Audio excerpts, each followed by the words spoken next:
Johns Hopkins study saying COVID-19 has relatively no effect on deaths, and U.S. spiked after publication.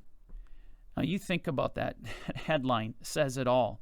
Conventional wisdom is that COVID-19 has caused thousands of deaths in the United States and nearly 1.5 million worldwide. This perception has been directly challenged by a study published by Johns Hopkins University on November 22nd. Genevieve Briand, Assistant Program Director of the Applied Economics Master's Degree Program at Johns Hopkins University, critically analyzed the impact that COVID-19 had on U.S. deaths. According to Briand, the impact of COVID-19 on deaths in the United States can be fully understood by comparing it to the number of total deaths in the country. According to the study, in contrast to most people's assumptions, the number of deaths by COVID-19 is not alarming. In fact, it has relatively no effect on deaths in the United States. But you wouldn't think that by watching the news. Continuing, after retrieving data on the CDC website, now that's what blows my mind. Where is this Briand getting the information? Right from the CDC. Can't make this up.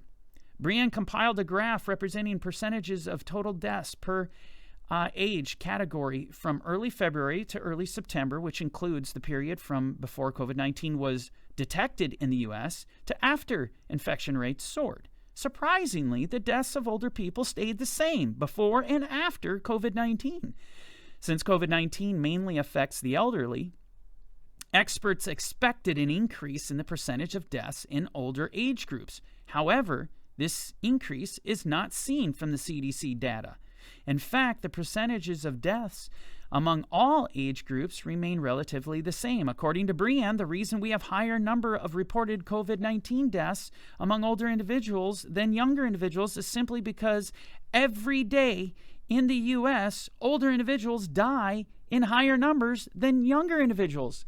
Analysis of deaths per cause in 2018 revealed that the pattern of seasonal increase in the total number of deaths is a result of the rise in deaths by all causes, with the top three being heart disease, respiratory diseases, influenza, and pneumonia.